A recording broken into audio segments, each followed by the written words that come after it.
नमस्कार बच्चों, आज मैं आपके लिए लेकर आई हूँ संज्ञा एवं उसके भेद। संज्ञा जो कि हिंदी व्याकरण का एक महत्वपूर्ण अंग है। साथ ही साथ प्रत्येक वर्ष हमारी परीक्षाओं में भी संज्ञा संबंधी प्रश्न पूछे जाते हैं, चाहे वह वर्ग कोई भी वर्ग हो, जिसके अंतर्गत प्रमुख होता है संज्ञा को पहचान कर नामांकित करना अथवा संज्ञा को परिभाषित करना। इसलिए हमें संज्ञा संबंधी जानकारी अवश्य होनी चाहिए। लेकिन अगर आपको संज्ञा को समझने में दिक्कत आती है, आपके सामने परेशानी होती है उसे पहचानने में, तो आज मैं अपने इस वीडियो लेसन के माध्यम से आप उन परेशानियों को समाप्त करने का प्रयास करूंगी। साथ ही इस बात की भी कोशिश करूंगी कि मैं आपके लिए संज्ञा को सरल और सुगम बना दूं।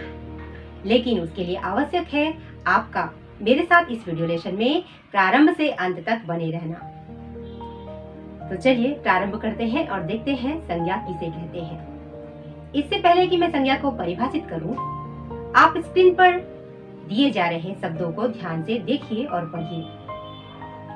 यामिनी, लखन, घोड़ा, गाय, क्रोध, हरियाली, गेंद, पेंसिल, पेड़, पंजाब, मुंबई, राजस्थान।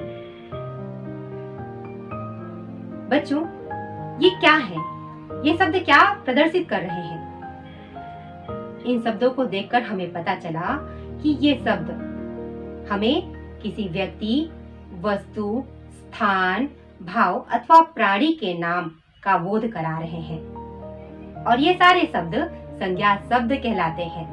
अतः संज्ञा को परिभाषित करते हुए हम कह सकते हैं कि संज्ञा किसी व्यक्ति, वस्तु, स्थान, भाव और प्राणी के नाम को कहते हैं।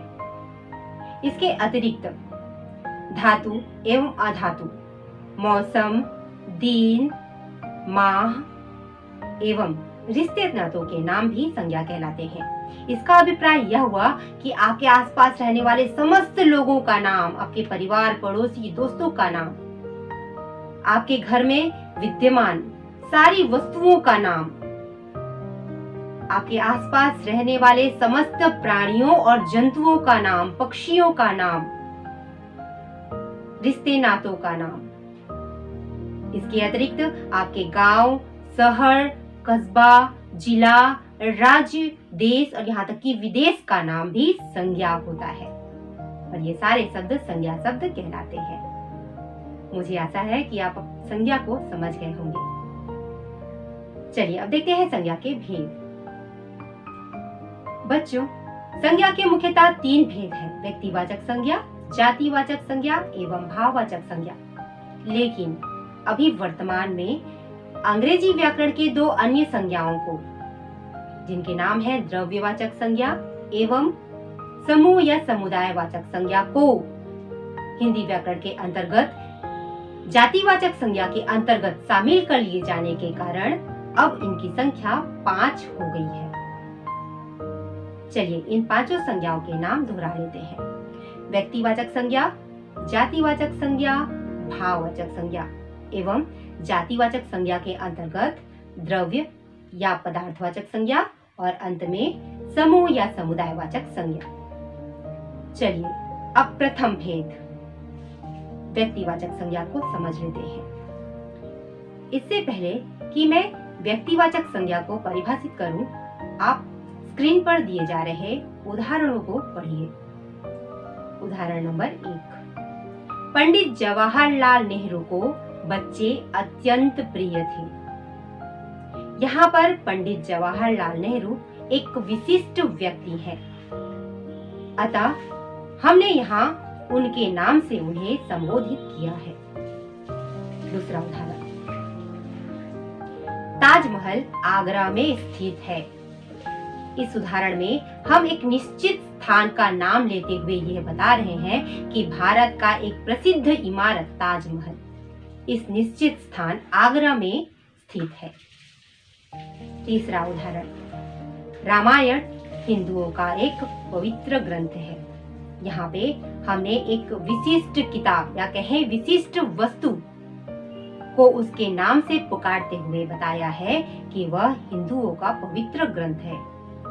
इस तरह जब हमें किसी शब्द से विशिष्ट व्यक्ति, वस्तु अथवा निश्चित स्थान का बोध हो तो वह व्यक्तिवाचक संज्ञा होती है। जैसे यहाँ पर पंडित जवाहरलाल नेहरू, आगरा एवं रामायण व्यक्तिवाचक संज्ञा है, क्योंकि हमने उनके नाम से उन्हें संबोधित किया है। इसके विपरीत जातिवाचक संज्ञा में किसी व्यक्ति, वस्तु और स्थान के संपूर्ण जाति का बोध होता है, ना कि एक निश्चित व्यक्ति, वस्तु अथवा स्थान का। व्यक्तिवाचक संज्ञा को उसका नाम विशिष्टता प्रदान करता है। जब हम उसे संबोधित करते हैं तो वो विशिष्ट बन जाते हैं, लेकिन यहाँ पर विशिष्टता का अभाव होता है। यहाँ पर कोई एक नाम लेने से संपूर्ण जाति का बोध होता है, ना कि एक विशिष्ट व्यक्ति, वस्तु अथवा स्थान का। चलिए उदाहरण से समझते हैं। राम किताब पढ़ रहा है। यहाँ मैंने केवल किताब कहा और वह किताब कोई भी हो सकती है। मैंने किताब का नाम लेकर उसे संबोधित नहीं किया। यहाँ किताब शब्द संपूर्ण जाति को प्रदर्शित कर रहा है, किताबों के एक समूह को प्रदर्शित कर रहा है, ना कि केवल एक निश्चित किताब को या विशिष्ट किताब को। इसलिए यहाँ किताब जातिवाचक संज्ञा है। इसी तरह अन्य उदाहरण देखते हैं। बालिका रो रही है। गांव का जनजीवन सीधा और सरल होता है। पंछी आकाश में उड़ रहा है। यहाँ पर पंछी, बालिका और गांव शब्द से किसी एक वर्ग या जाति के संपूर्ण व्यक्ति, वस्तु, स्थान और प्राणी का बोध होने के कारण ये जातिवाचक संज्ञा है। चलिए इसे और विस्तार देती हूँ। अगर मैं आपसे कहूं कि नदी कल कल बह रही है, तो यहाँ पर आपको समझ में नहीं आया कि मैं किस नदी के बारे में बात कर रही हूँ, क्योंकि अनेकों नदियां हैं और मैं नदी के नाम से इसे संबोधित नहीं कहकर केवल नदी कह रही हूँ। अतः नदी यहाँ पर जातिवाचक संज्ञा है। लेकिन अगर मैं कहूँ कि गंगा नदी या यमुना नदी कल कल करते हुए बह रही है, तो आपको पता है कि मैं किस नदी के बारे में बात करूं, क्योंकि मैंने उसके नाम से उसे संबोधित किया। मैंने नाम से संबोधित किया, इसलिए गंगा में विशिष्टता आ गई और वह व्यक्तिवाचक संज्ञा हो। इसके विपरीत नदी जातिवाचक संज्ञा में शामिल होगी। चलिए एक उदाहरण लेते हैं। अगर मैं केवल पर्वत कहूं तो पर्वत जातिवाचक संज्ञा है। अगर मैं हिमालय पर्वत कहकर उसके नाम से उसे संबोधित करूं, तब यह व्यक्तिवाचक संज्ञा बन जाए। उसी तरह अगर मैं स्वयं को केवल महिला या औरत कहूं, तो वह जातिवाचक संज्ञा होगी। लेकिन मैं स्वयं को अर्चना शर्मा कहूं, तो वह व्यक्तिवाचक संज्ञा में शामिल होगी। इसी तरह समस्त प्राणियों के नाम, कुत्ता, बिल्ली, घोड़ा, गाय इत्यादि भी जातिवाचक संज्ञा के अंतर्गत शामिल होंगे। अगर मैंने अपने पेट तोते का नाम मिट्ठू रखा है, मिट्ठू, तो मिट्ठू जो है वो व्यक्तिवाचक संज्ञा में शामिल होंगे। इस तरह हम व्यक्तिवाचक और जातिवाचक को आसानी से पहचान सकते हैं। चलिए अब देखते हैं द्रव्यवाचक संज्ञा। जिस शब्द से किसी ठोस, तरल पदार्थ, धातु एवं अधातु का बोध हो, वहां द्रव्य या पदार्थवाचक संज्ञा होती है। आप अपने घर में जो भी सामग्री खाने पीने के लिए यूज करते हो, प्रयोग करते हो, वे सारे द्रव्य या पदार्थवाचक संज्ञा के अंतर्गत आते हैं, जैसे दूध, तेल, चावल, गेहूं, पेट्रोल।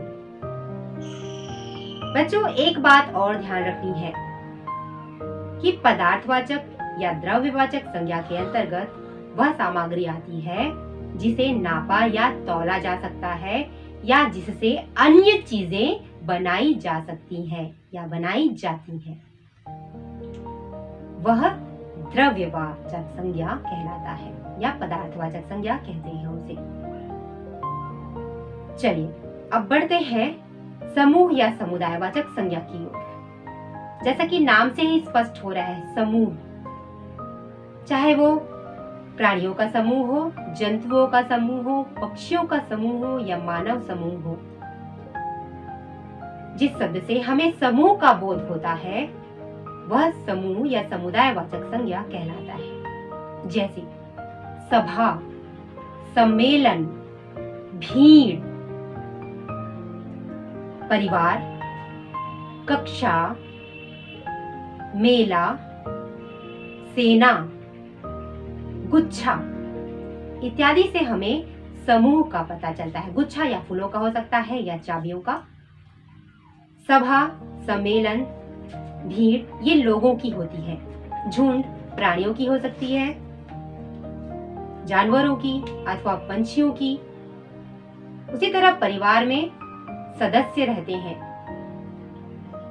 सभी सदस्य मिलकर परिवार निर्मित करते हैं। उसी तरह सैनिकों का समूह सेना कहलाता है। कक्षा विद्यार्थियों का समूह होता है।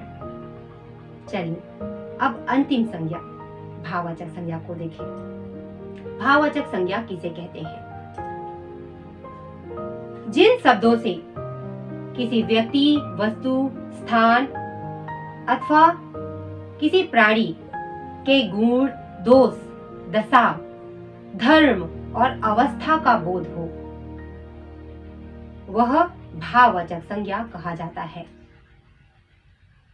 भाववाचक संज्ञा वह गुण होता है जिसे हम केवल अनुभव कर सकते हैं अपने हृदय से, अपने मन से, लेकिन हम उसे स्पर्श नहीं कर सकते, देख नहीं सकते, छू नहीं सकते, केवल हम उसे महसूस कर सकते हैं। ये होते हैं भाववाचक संज्ञा। जैसे प्रेम, करुणा, सहानुभूति, दया, नाराजगी, मानव की अवस्था, बुढ़ापा, जवानी।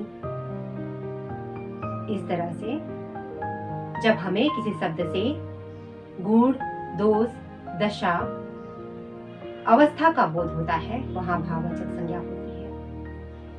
अब मुझे आशा है कि आपको संज्ञा और संज्ञा के भेद पूरी तरह स्पष्ट हो गए होंगे। अगर आपको संज्ञा संबंधी कोई प्रश्न पूछना है तो आप कमेंट बॉक्स में पूछ सकते हैं। दोस्तों, आज के लिए इतना ही। मुझे आशा है कि आप मुझे अपना प्यार और अपना स्नेह इसी तरह देते रहेंगे। धन्यवाद।